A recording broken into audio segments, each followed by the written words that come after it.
You're tuning into the Active Mom Podcast with physical therapist Dr. Carrie Pagliano, a real mom's guide to all things postpartum return to workouts after baby. If you're a postpartum mom, coach, trainer, or physical therapist looking for answers on how to get back to running, CrossFit, yoga, Pilates, HIIT, you name it, without the fear of pelvic floor issues or doing something wrong, this is the podcast for you.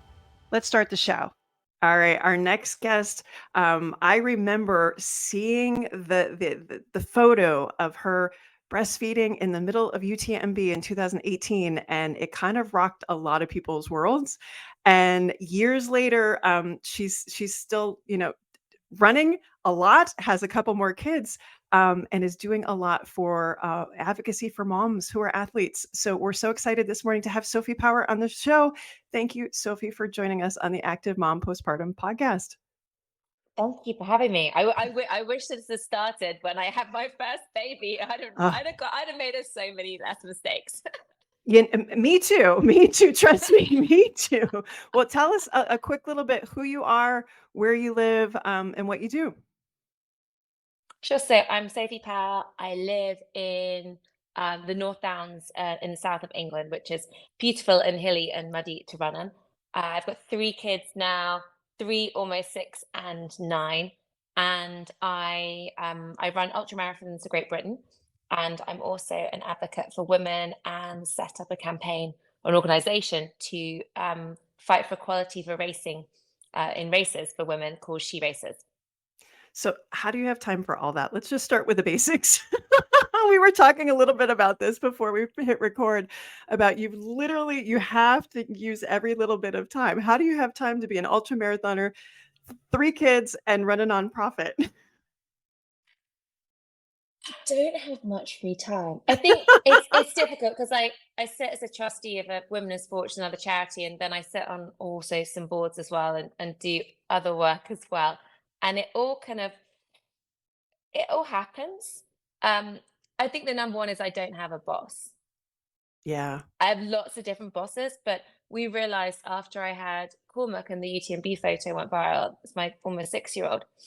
I was CEO of a tech company, and we had to think, firstly, I'm being pulled in this direction because I'm talking to all these news outlets about advocacy for women, and making sure that I do my best to help as many women as I can after that photo. But really, it was a case of, for the next few years, can I be a CEO Right. and have the life that we want and the time with our kids that we want? And the answer was no. um, I'm sure I will be again. But I think going through a lot of people know, going through the younger years, and then after, actually only after my third baby, um, did I become a GB athlete, and then started to take running an awful lot more seriously. Not kind of elite level, kind of it's not my job, but um, training harder, structuring, and then SheRACES um, takes over my life. So I think it's the juggle. Um, every time I can, I multitask. My strength training is done with kids on my back. The stretching's done there. Um, I don't watch any TV unless I'm on the bike or on the treadmill. Um, I work till 11 o'clock every night. It's not healthy. I wouldn't recommend it. But it's not a balance. I think some people look at me and go, "Oh, she fits everything in."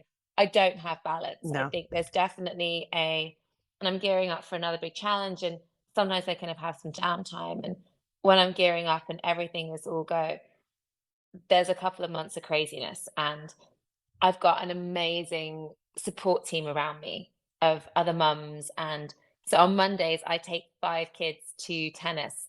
And then at other parts in the week, another mum will do the pickup or dad will Yep. do the pickup. And so I'm an optimizer. I think I look at everything and go, how do we optimize?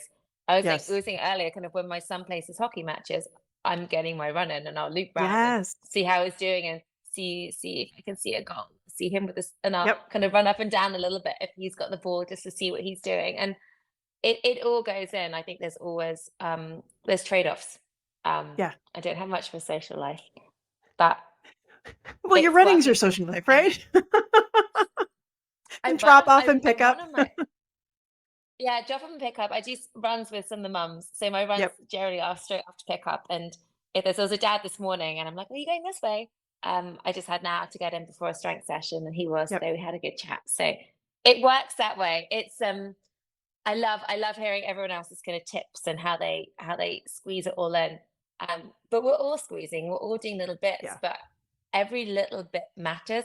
And I think a lot of times with training, for me, I hike 20 miles a week on my school pickups, drop offs, nursery pickups, drop offs. That's Mhm. 20 miles a week that I'm not running, Right. but that's really good training. And I think we, Yes. we often forget that being a mum, it's really good physical training.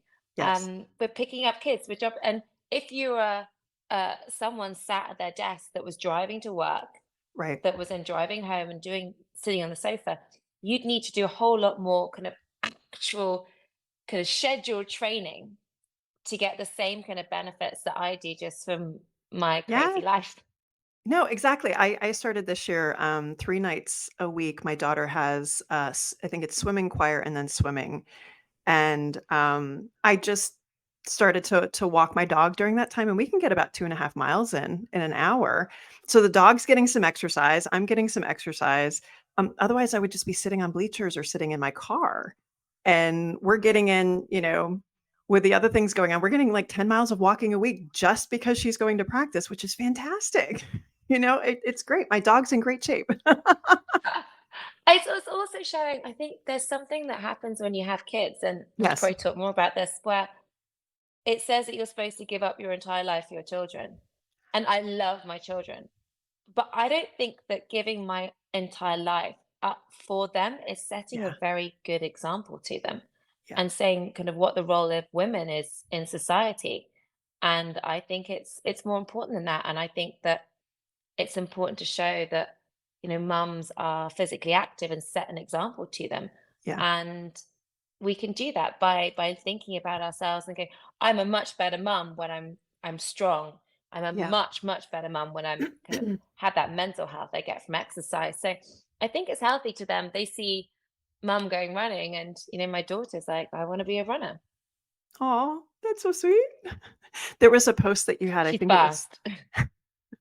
well, she's got you as her mom, so, you did a post, I think it was a reel at the end of last year, and you were celebrating, I think it was like 2 or 3,000 miles or something like that, and you just looked so happy and content, and there's this thing that comes with, I think, kinda getting through the hard stuff of younger kids and finding that sweet spot, and then being a little bit older and finding that you have more in the tank than you realized, and that there's so much like, your life's not over, there's so many more goals and challenges ahead of you, and I wish we could, like, package that and put it in the brain of our, like, new mom self.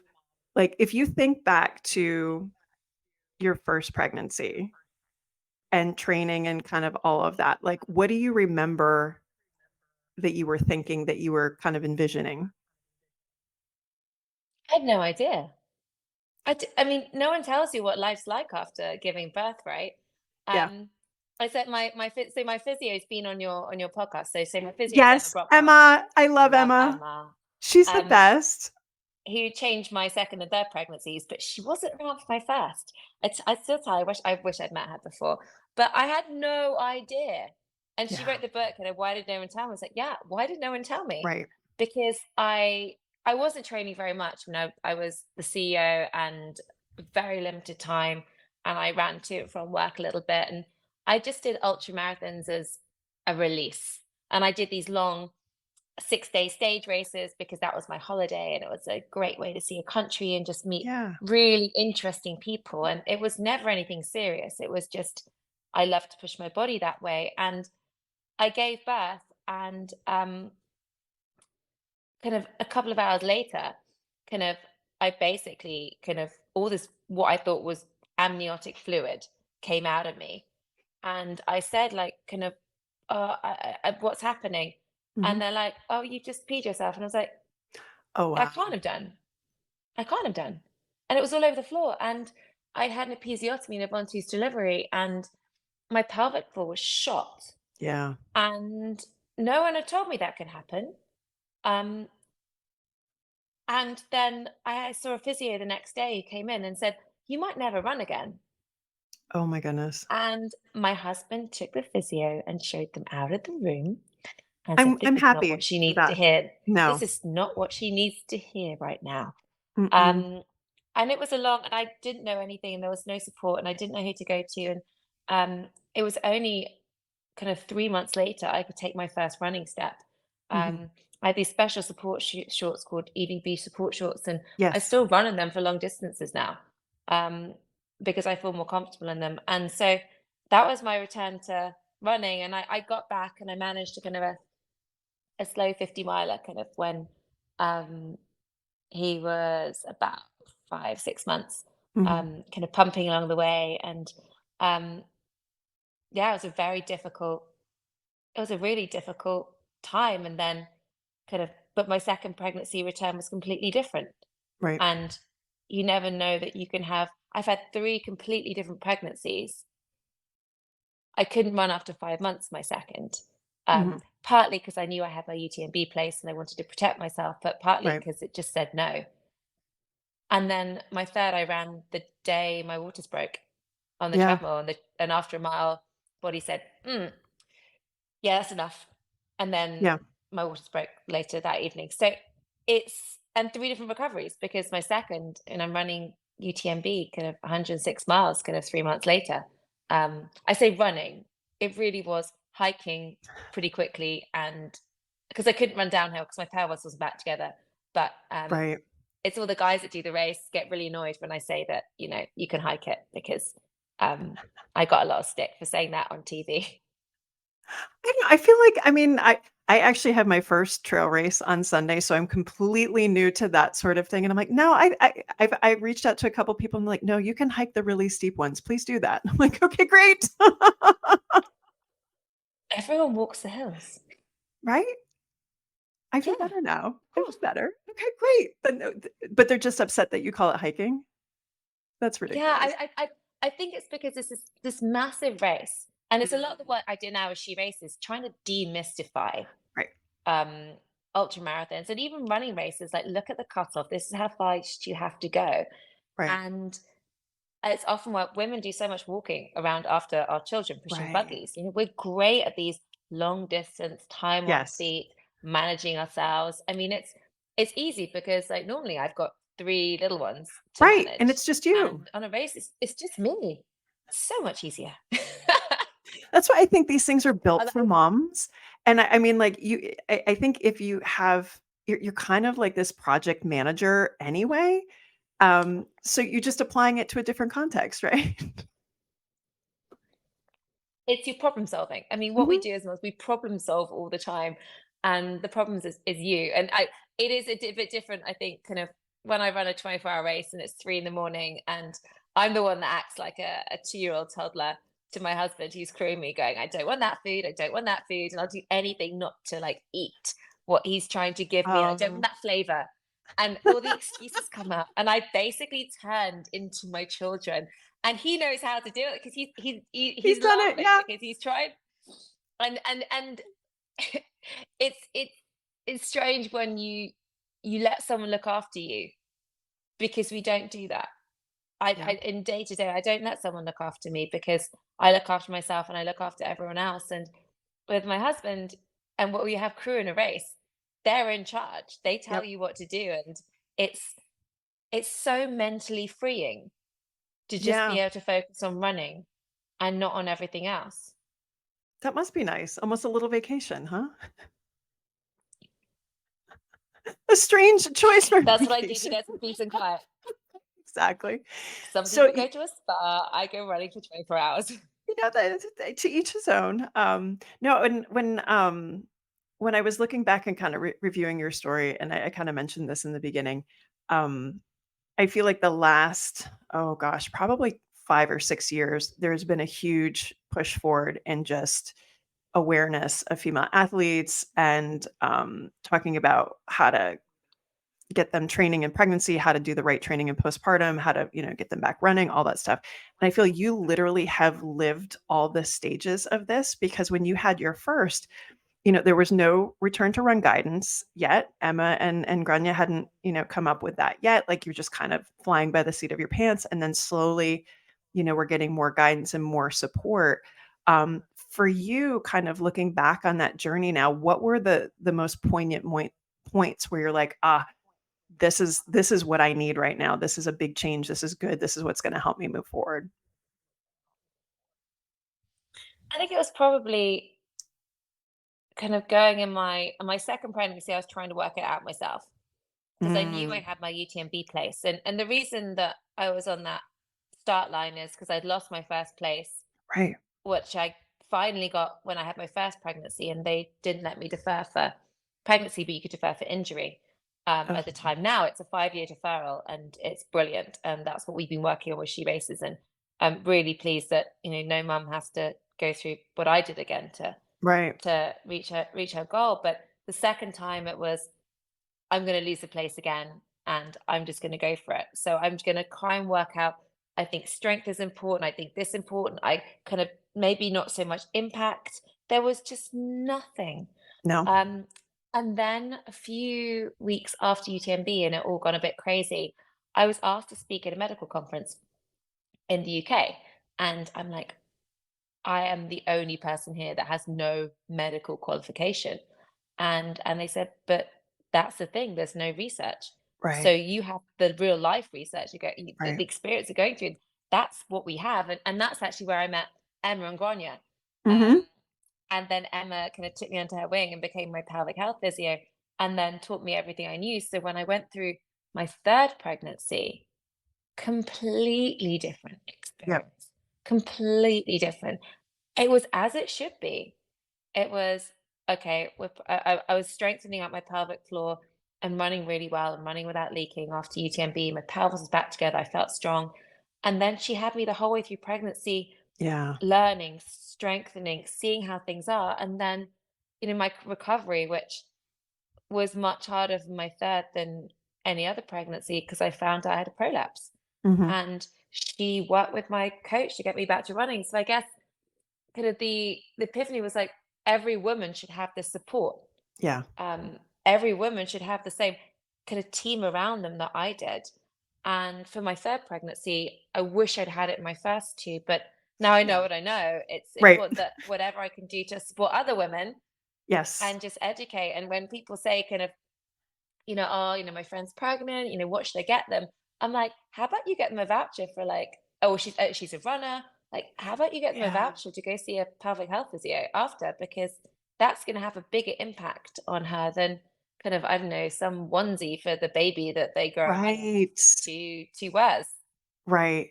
Well, and I think there's this I don't know. I don't know if it's just something that gets passed down. People think, okay, well, I'm pregnant. I should be able to do what I want to do. And I think I think people think that there's going to be more kind of you're going to have a good sense of what to do on the other side, not realizing your life is about to be completely altered. How you feel about your body, how you connect to your body feels incredibly different. And then having to navigate who you are and your identity as an athlete, that's a whole nother thing too. So it's not just the physical, it's the mental, it's the logistics. Like I don't think there's anything that you can do to adequately prepare somebody for what's about to happen, you know? They don't tell us. Yeah. And it's shocking how little, and it should be kind of part of the curriculum kind of in every school that, this is what happened to women's bodies. Yeah. And I'm also like my mum, like, "Mum, why didn't you tell me about pelvic floors? Like, why didn't you tell me about prolapses?" And she's like, "Oh, kind of." I was like, Right. "I should have known this." She said, Right. Maybe you would have had children." And she wanted the grandchildren. But I think being aware is so powerful. Mhm. And so much of where I went in my last pregnancy and was learning. And so one thing that happened was when I was, I think, kind of 20 weeks, and my pelvis felt really weird. It just felt very unstable. And I Mhm. was thinking, maybe I'm gonna have to stop running. And I actually had a midwife appointment that day and went, she's like, "You should just stop now. You need to rest. You Mm. really need to rest." And luckily, I also had an appointment with Emma kind of a few days later, and she's like, "This is a relaxing surge. Mhm. You give it a few days, and then you try running again, and it could feel very differently." And it Yeah. did. She was completely right. Yep. But I would have had 20 weeks of no running, Right. and that would have been. And the worst thing in pregnancy is being stressed. And exercise is what gives me kind of that mental release. I've got a busy life through it and looking after Right. 2, and we were in lockdown as well. So Right.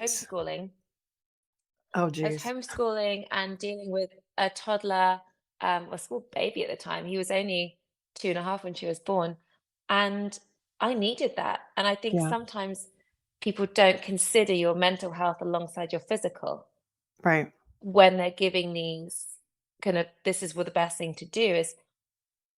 Stress is bad for the baby. Me being active is therefore good for the baby. But your quick answer was just stop rather than going, hang on, let's work out what it is. Let's try again. Are there other Right. things you can do? And that's got to be the change. I think we need to think about the mum holistically and what the right decision is for the pregnancy. Yeah. And then I tore my hamstring in a weights class, picking out something funny, and went to see a consultant. And he just dismissed me completely. He's like, "You're 24 weeks pregnant. You shouldn't be doing anything. Like, why don't you just?" And he wouldn't even refer me for a scan. And he diagnosed it wrong in the first place because he hadn't bothered looking, because he just looked at this bump and thought, nah, it doesn't matter. Doesn't Oh matter. my It'll goodness. heal on its own. You don't matter because your activity level, you're pregnant. Just, go sit on the couch. And my physio had to kind of call him up and fight for a Yeah. scan referral, which is Well, ridiculous. do you think, like, they didn't see you as this, like, I mean, you're an ultra runner. I mean, you're pretty badass. I mean, do you think that they just saw some pregnant lady that shouldn't be doing much of anything and not, you know, yes, you're pregnant, but you're also an ultra runner and you're very active and all that stuff. Did they just ignore all that? Did they even ask? No, I was just a baby carrier. Oh God. Really. And the fact I had an injury was taken less seriously, and they knew my background, and it makes me think, how many women are overlooked Yes. in when we're pregnant for everything else. Yeah. And we've got to look at the mum, and we know the research kind of comes out that it, if you're physically fit before pregnancy, it's safe to retain training at a certain level, but also Mhm. it's not good for you when you stop. Right. Um, you've got to kind of keep that up in some way. That's the best health outcome. So I was infuriated, and I got back running 3 weeks later, um, with a bit of tape, and that gave me a much more positive end to my pregnancy Yeah. than it would have done. And it was just the realization that I can advocate for myself quite well. I've had Yeah. to, I've learned to. Most women can't. They don't know No. what I do. They don't have the access to the resources that I do.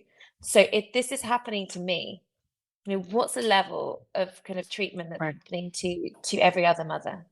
Right. No, we experience that in the States here too. I think more with we don't have as many midwives. It's more OBGYN physicians. The older ones that aren't, they're under the thought that um, mom should be resting, just walking. Um, and I don't think they know what to do with runners, with CrossFit athletes, with people who do that. They're feeling good and want to keep going, and the guidance that they have about heart rate and things like that, it just doesn't apply. And rather And than your body knows. right, Your body knows. That's the thing. It yep, just, if it feels wrong, it's wrong. And right, no one can tell you, set you a heart rate and say, this one's okay, this one's not. And right. I've worked out, like, when I was going a bit too hard in a spin class, that was, my body just said no. Mhm, Um, I was like first in spin class because I wanted the bike by the fire exit so I could get the breeze because I needed it to be cool. And if anyone dared take that bike, I was like, no, sorry. My bike, I had my water spray, and I felt when I was getting too hot, and I backed off. And yep, my body just told me everything. What yep, it didn't tell me though is, I think in my second pregnancy, I was doing pull-ups. mhm, Um, late into pregnancy, and maybe that caused um I'm going to get the word, the diastasis recti, that I had a bit of a gaping, that Mhm. like maybe you shouldn't have put it under so much pressure. Yeah. But I got that wrong. I didn't get that wrong in the third pregnancy. But Yeah. generally, it's like whatever feels good's the right thing to Right. do, because your body's smarter than your Yep. doctor. I Yeah. shouldn't say that, but Well, your body can't feel what you feel, and right.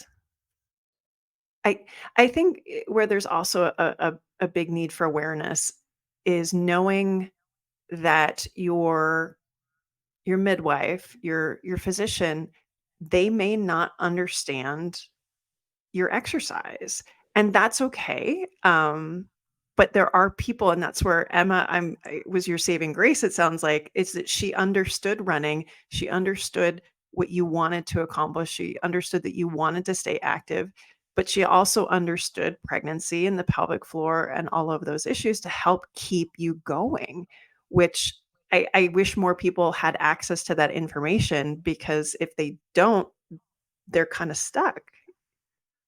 that's the and I think it's pregnancy, and every pregnancy is different, and Mhm. every recovery is different. And even with, I mean, I've had 3 different pregnancies and 3 very different recoveries. And the last one taking, so long because of the prolapse, and see me as what can you do Right. rather than what can't you do. I think a lot of pregnancies, don't do this, don't do this, don't do this. Whereas Mhm. like, actually, what can you do? Because that's a much better way of framing it. Well, do Yeah. you know what? Like, in one pregnancy, no, you can't. I mean, I wasn't hitting the tarmac, running downhill in the latter stages of my third pregnancy. No, thank you. I was wearing a belt for everything to support my bump. Yeah. And I was doing lots of really soft trail running and run walking, and kind of running uphill and then kind of walking down, and it's all enabling.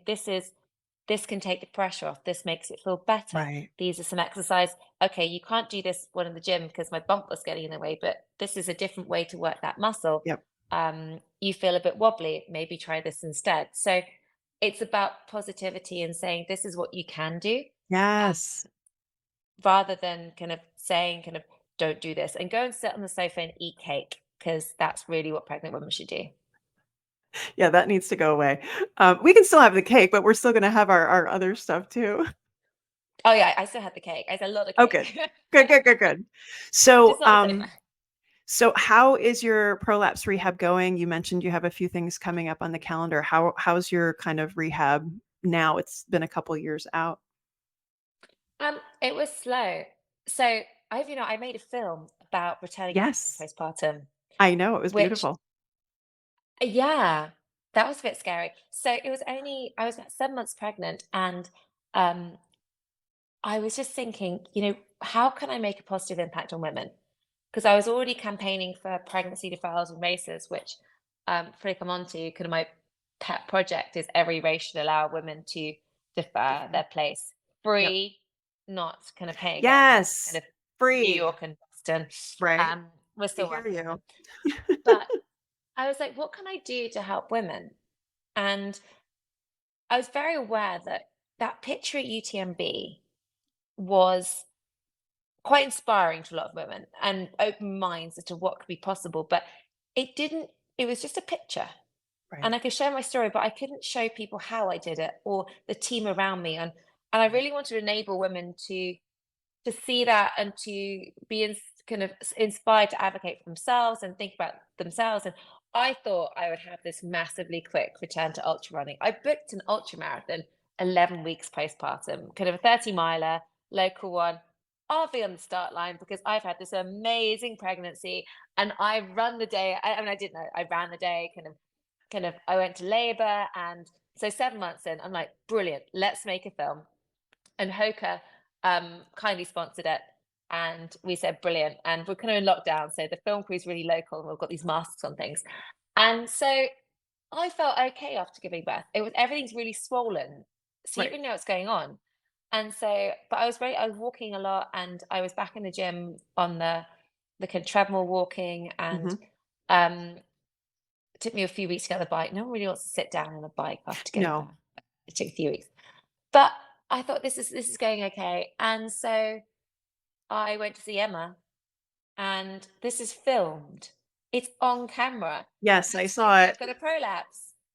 This is and looking back on it, it's really good that I didn't have a good return, because I think that sets unrealistic expectations. Mhm. And instead, this film shows me crying on the sofa at 6 weeks because I've got Yeah. no time and I'm knackered, and it's brutally honest.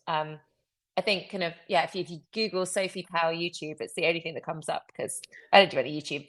But it's a beautiful film, and it was really okay. Back to the drawing board, Yeah. um, and Emma worked very closely with my coach Eddie, and it was a very holistic, get me back mentally, physically, let's get you fitted for a pessary. Mhm. So I went to see Tracy Matthews and I got a cube pessary, which changed my life. Everything felt very different Yes. straight away. My first run I was allowed to do was 20 seconds jog uphill Mhm. 5 times. That was it. Yep. And but I could see that, and I could see what the progression would be, and then it was a minute.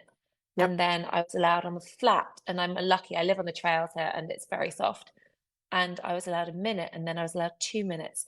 And every time thinking about how I'm feeling and how the body's feeling and working with that and doing my strength and doing my everything around that. And I could see that progression, but it was really slow. It felt really slow, Yes. but it was working. And Yep. I could see that programmed. And that was so helpful because I imagined if I, well, actually, I would not have known I didn't had a prolapse if I hadn't seen Emma. Mhm. So I'd have been doing myself probably quite a bit of damage by going straight back to Mhm. running, not worrying too much about leaking or whatever else. And I mean, I wouldn't be running when I'm 70. I mean, that's my, Yes. I only get one body. Right? And it took a real step back to go, this is the right thing for me long term. This is the right thing so I can chase after my kids, so that I can run ultra marathons as long as I Yep. want to. And I've got to be patient. Yep. It was it was difficult, but I think because of that, the film's a much better film. I'm back running at the end. I'm not fast, and I think I did a London marathon. I think she was 9 months, Mhm. and at 9 months, I finally felt that I could run on concrete Mhm. strongly. And then since then, I've gone on to represent Great Britain at 24-hour running, and now take running far more seriously than I ever have. And I've got the World Championships, went in December to Taiwan. The World Championships are next year in France, and I'm conscious that I need to stay strong for it. And I'm Yeah. much more thinking about the rest of my life. But if I'd have gone too quickly in the first few Yep. months, I might have risked that. And you see so many women that have stress fractures. And I was Yes. breastfeeding for 18 months.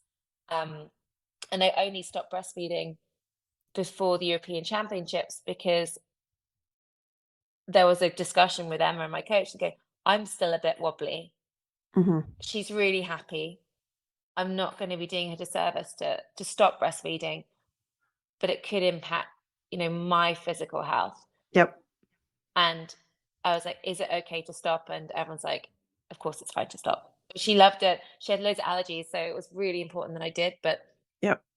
you've got to sometimes put yourself first and say, Yeah. I want to be strong and I want to do well at the European Championships, because Yes. I mean that's inspiring my kids too. So yeah, it was a long recovery, but I think in terms of how many people have seen the film and thought differently and thought about their own recoveries and be more aware of what can happen, Yes. and load of partners, because it's a running film sort of.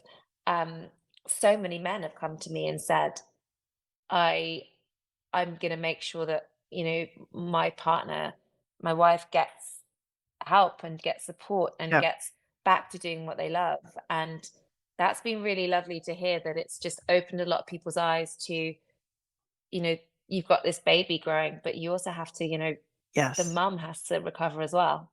Yes. No, and to show the steps, especially I think it's actually most important with a prolapse diagnosis because a prolapse diagnosis, I think there's a lot of fear because we visualize what it is. It's very different, I think, than experiencing leakage, or at least that I feel like it's a little bit more traumatic because your organs are involved. And but that stepwise progression is so important. But when you see that you're getting better and feeling better and stronger, then it all makes sense because you feel it. I think the biggest advice we say, what's your kind of best advice for women coming back? And it's always keep a diary, Mm, because otherwise you're just comparing yourself to where you were before when you could right, run pain free, leak free. right. And I kept a pregnancy diary, um, that I put on my website. I'd never done a blog before, but I was like, I'm going to do this every 2 weeks and just say Mhm. what I do training wise. I still have to write up. I've got it all in notes. I still have to write up the last parts of the post prolapse diary. I think I'm only up to like week 13 on it, but it's like this week I can do this without leaking. Yes. This week I've done this, and I think it's so important to look back. And when I was just feeling devastated that Yep, I couldn't go for a half-hour run, I looked at, well, 3 weeks earlier, you went for this and you were leaking, or kind of 6 weeks earlier, yep, you actually were barely running at all. And now you've done an hour, 2 hours. And yeah, that's so powerful when it's you yep, looking back and everything kind of, I would just take a little note down after every run, go, this is what I did, this is how I felt. yep. Um, and that made all the difference going back That's and great then advice. seeing, I've come this far. In another few months, I could be here. A Yeah. year is, and I think I'm only properly, I mean, you're postpartum for life, but in terms of full strength, I would say 2 years, 18 months, two Oh, years. easily, easily. That's a huge amount of improvement, Mhm, a huge mhm. amount of improvement that you can still make and Yes. still get stronger. And I know that patience is not something that a lot of runners have or athletes have, but I think seeing the other side of it, Mhm. it was hard at the time, but I'm so grateful to, those who supported me that I could do it the right way. And now I'm the other side and I'm running further and faster than ever. And 41 now. And we just look at Camille, who is just, she's the same age as me. I I think we're within like a know! month of each other. And she's like setting 6-day world records. And she That's was at the world champions insane. with me in Taiwan. And she's just a wonderful human. And she says, she's aging like fine wine. And I look to Yes. her and think, yes, you're getting better. I can get better still. I've only been a serious runner, semi-serious runner for kind of 3 years. Yeah, Um, how far can I actually go? So I think we're yeah. changing the narrative around female athletes, which is Yes. really positive for when we feel that a lot of women kind of would message me after UTMB and go, I didn't think I could have a baby and come back, but now I know I can. And we're seeing pro athletes come back So to many. smash it. So Yep. I think we're not losing our sport by having No. babies. And there's definitely kind of times when it gets really tough in an ultra. And I just think about how my kids are going to feel when, mummy brings this big shiny medal home. And I mean, that's why I'm Yeah. running. Sometimes that's the only thing that's keeping me running Yeah. is they're really going to like that medal, or they're going to Right? love the fact to say, their mummy came first, or Yeah. they love that at school. So Of course they that, do. and then my daughter, kind of for Yes. her to know that, women are strong. For my boys to know that women are strong, they do know women are Yes. strong. Um, they often ask if, boys can run as fast as girls and as far as girls. And no, absolutely not. It's funny. I have a son and a daughter as well, and I have to remind myself that he needs to hear all this stuff too. It's not just her, the boys need to hear it as well. Yeah. No, I mean it's so, I guess it goes through like it's so early that boys feel that girls are not as good as them at sport. And I'm a trustee of this amazing kind of research and insight charity in the UK called Women in Sport. And we just released something for International Women's Day. And it's a piece of research about boys' attitudes and Yes. how that comes to the parents in school. And by the age of 5, girls have less confidence than boys, and Yep. boys think that girls aren't as good. And how we need to change that, because that goes through our entire, life of physical Right. activity, including kind of before we're having a baby and then after we're Exactly. recovering, as to how we feel that what we're entitled to, and try to take that Yeah. time because it's good for us, but also have the confidence to maybe we can't do the sport we wanted to do after we had babies and have that confidence to try something new, or certainly try during pregnancy. I had to relearn to swim. Um, so awful. No one I wants to swim. No, no, especially runners. I swam in high school for a little bit, and, I just it's not something I enjoy. I'm glad my kids do it, but no, I no, it's not my jam. Not a chance. I learned I learned to swim properly. I signed up for an Ironman after too many glasses of wine, and I had 9 months to train, and I could swim one length of a pool, like 25 meters. And so I had 9 months to go from 0 to, Ironman, and so I learned, so I can actually swim now, Okay, but good. I just don't No, enjoy it. no, But I it's think okay. but I did think, if I had to swim now, I mean, I'm on a bike more than I've been before, Mhm, I get having that confidence to go, "I'm gonna take lessons and get better at this mhm. because it's gonna feel better if I'm Yes. not moving way slower than the guy next to Scared, me." right. And I'm fairly sure it's one of the only sports where kind of the technique thing I is, know. I'm really fit. Why am I just dying trying to Yep, swim? yep. No, I totally understand. I totally understand. My kids are gonna be I'm like my 9-year-old, he's a really good breaststroker, and I'm determined that they will be good swimmers and they will not go through life being scared of Right. deep water like I have. Yes. No, my daughter actually is a breaststroker as well, and I my kick was always illegal when I was a kid, so I at least she's learning it the right way. She can do butterfly. I don't have that range of motion. Apparently she got it from her dad, so it's okay. It's okay. All right, tell me a little bit about She Races. So I guess SheRACES came out of UTMB in that photo, really. And it's kind of after that photo. I mean, I shouldn't have been there. I mean, someone asked me, would you wish you'd had the pregnancy deferral for that race? And I think thinking about everything that's come of it and all the conversations that Yeah, that has started, no, I'm really glad I didn't. But for yeah, anyone else, yeah, you should definitely have that deferral. So in the weeks after the race, I had a lot of racers contact me and go, I can't believe we didn't think about this. right. We're a male race director and they may not have a partner who runs or and said, we're putting a pregnancy deferral in place. What should it look like? What should we do? And then a kind of year later, someone approached me who was running London Marathon and said that they denied her a deferral. So she was going to be on the start line 8 weeks postpartum. Oh, no. And because it was COVID, that there was the race 8 months later, Yep, they said she could race at 8 weeks postpartum, but not at 8 months. And their argument was this was a good for age place. So you've got to run at a certain time for the marathon. So I think the yeah. good for age was kind of below kind of like a 3:45 marathon. Although hers was championship, so below 3:15. And they said you're more likely to be able to repeat that performance the closer you are to when you did your qualifying, which holds in almost all cases, unless you've had a baby in between. Right, right, And it was so absurd. And so I went to them going, you guys just didn't realize this. You just right. didn't realize this because it's obvious. And she approached me because of my work kind of with UTMB because I wanted UTMB to change their policy straight away. Yeah, And it took quite took a a few little more while. years. Yeah. But they came out with the best one in the world now. But it just took a while. But they and they said no. Yeah, So I'm writing in national newspapers, like, how is this possible? And right, finally they said yes. Now, sadly, you can defer for pregnancy, but you still have to pay for your place in London again.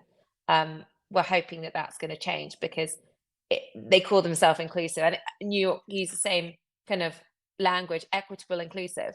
Yet you right. make women pay again Twice. to race. Yeah, How is that equitable, it's inclusive not. of women because only women have babies? So I was working a lot of races on that, and then I just thought, you know, pregnancy is one of the barriers for Mhm. us being on the start line. There are so many others. As race distances increase, we see fewer and fewer women on start lines. We're kind of Yep. about equal at 10K. At ultramarathon, the races I do, it's less than 10%. Yep. Why is that? And why are women not getting, and we're having these bad experiences on races. They're not designed for us. Um, Toilets, t-shirts. We don't even see the female winners because we can't pick them out of a big Right. long results list. So I did a massive survey of over 2,000 women, um, runners, mostly runners, some triathletes of all speeds, all distances, all ages, a massive mix, and had 300 pages of answers and research and stories. It was all about the stories Yes. that women were telling me. And so I sat down with some race directors and turned that into a set of guidelines for races, that were easy to put into practice and really quite detailed. Um, I know you've got trail sisters over in the US that kind of Mhm. they ask for equal t-shirts and equal prize money, which is brilliant. And it's a good start. This is a big, massive document of all the things you could think about and Yeah. really encouraging women to that start line and the Yep. imagery and how the language that we use and kind of we need to see ourselves in the line. We need to be confident we can make it. Don't tell us it's dangerous and we're going to die. Tell us the Right. pace we need to do. Yep. And so many different things came out of that in a big document, and that became SheRACES. So it's a non-profit. We have races commit to kind of 9 key guidelines with everything from decent toilets and period products, Right. from anti-harassment policies, from showing our race equally, the kind of the female race and the male race, and showing the um, getting us, encouraging us onto that line and taking feedback. Because if Mhm. you ask us in the right way, we will tell you what is wrong. But if you Yes. just say, "Are you happy?" That's not a question that we're going. Yeah, yeah, it was a great Yeah. race. Ask us how you can do better. We will tell you. Right. So it's really kind of, and races sign up to the commitments, but really it was all about opening people's eyes up to the fact that, you know, we're different from men and we have this different Yeah. experience. And the pregnancy deferral has been the easiest way to open up the conversation with races Mhm. because it's the most obvious way Right. in which a female athlete is different from male. If we have that pregnancy and we're Yeah. not recommended to run or we're struggling to return postpartum, and then that opens the door for us to discuss everything else and how kind of half of us being put off by the cutoffs and kind of 40% of us we've been put off by lack of logistics. We kind of want to know how we're going to Right. get there, and Right. what's going to happen. Um, so it's been crazy. It's been 2 years and it's got races kind of all over the UK, but now more and more all over the world. I think Runners World US ran it as their main story for Women's Day on Yep. Instagram, and got applications for races all over, and just a lot of very frustrated race directors that didn't know what they didn't know. Right. And they're Right. suddenly going, I can't believe I haven't made those really simple free adjustments to get more women on the start lines, but also Mhm. give them a better experience. And it's just been really positively I love that. received. But Well, also, it's made me work till 11 o'clock every night because there's a lot to do. So that's the issue. it's hard to feel responsible for all of this, but no, I mean, it's you've made it so that it's a win-win for everybody because if you take those barriers down, you're going to increase participation. Race directors are going to be happy with increased participation, and women are going to be happy because they're trying new things and going to races and having better experiences. There's nothing to lose here, especially when a lot of these things are very low budget items. It's just thinking of it and just And being that's aware of it. and so we're not, it's only when I think kind of, and I definitely get kind of angry at some of the races. I think kind of we work directly with Chicago on their pregnancy policy and they put a Mhm. brilliant one in, and you don't have to pay again. But I just don't understand how New York and Boston can justify charging people again for women. They have these huge budgets. London, the same. Tokyo doesn't even have a policy. Yeah. Berlin's great. Just talking about the marathon majors, how can you justify that? And how your sponsors? And so when we kind of we never blame races that don't understand and don't know, but when you're making this When you know actual better. because it actually doesn't Yeah. cost you, because if you have a big enough race, you It can doesn't matter. estimate how many women will want that deferral, Right. and then you It's not oversell the that many. places. Yeah. You could oversell your places, Right. and then instead of just profiting twice. But I think it's it's gone kind of big in the trail running world. We're now looking at kind of cycling triathlon and spreading Mhm. the guidelines that way. But it's yeah, it's all gone a bit it's all gone crazy, but it's so wonderful to see people thinking. And then when they're thinking about kind of female athletes, they're like, well, what else can I think about? And let's Right. look at, our true diversity, kind of Right. um of color, of age, of size. Let's really think about how we make it welcoming to everyone. Yeah. And I guess that was our campaign for Women's Day. I guess the official slogan was inspire inclusion, which Yeah. didn't really mean anything to us because we're kind of done with being inspired. We Oh, see yeah. lots of and we see all these pictures of these women that are made it. Like it's a huge thing like in the postpartum world is that you see this Mhm. woman that's bounce or snap back, bounce back, these awful words of Mhm. like really the word should be enable. So we were like, Yep. how do you enable inclusion?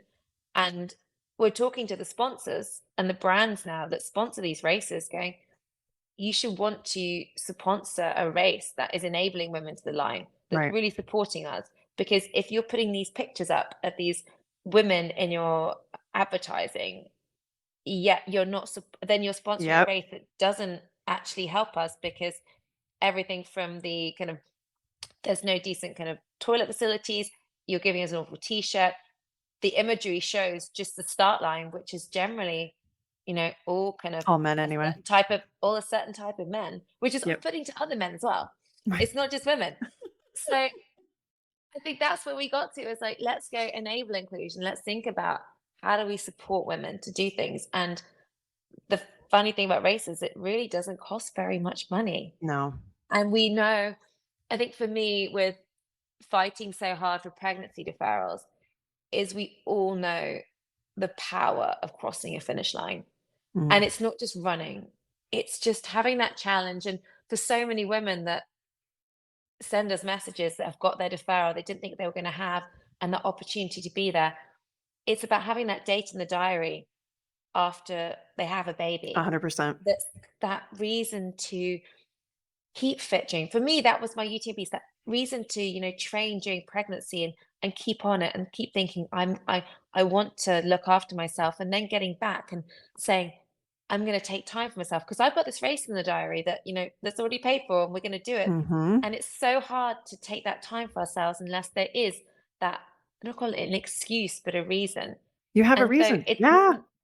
it's not about the race. It's about that diary date, that reason to do things, and then crossing the finish line and having that something that's separate from just being mum and Yeah. that challenge that's so us. That's why we need pregnancy deferrals. It's not about the money. No. It's partly about the money. I mean, it's hard. You can't pay for something after you've I had a got you. baby because you feel bad, but it's Yeah. about getting mums back to exercise at the exact point that it drops off. And Exactly. so for me, kind of the pregnancy deferral is always, I'll fight so hard any race for it because I know that if just one mum in that race gets that opportunity to get back on the start line and reset It herself is. after having a baby, It's life that's altering. what. No, I love that. I love that. And I think we're going to leave that there. If you want to know more about Sophie's story and hear more about SheRACES, you can find her on Instagram at ultra_Sophie and at she.races. Sophie Power, thank you so, so much for advocating. Thank you so much for being so vulnerable with your story and just being so open to sharing it with us and doing everything possible to get women on the start line. Thanks so much for being on the podcast. Thanks for having me, and thanks for all the other podcasts that I've listened to many of. So we really Oh, appreciate good. them, and Awesome. we Awesome. really appreciate having you. Thank you. Did you enjoy the podcast? If so, leave us a 5-star review on iTunes and tell a friend to do the same. Are you a postpartum mom or postpartum pro wanting to know more about getting back to running after baby? Check out all my free goodies on carriepagliano.com. This podcast represents the opinions of Dr. Carrie Pagliano and her guests to the show. The content should not be taken as medical advice and is for entertainment purposes only. Always consult your healthcare professional for any medical questions.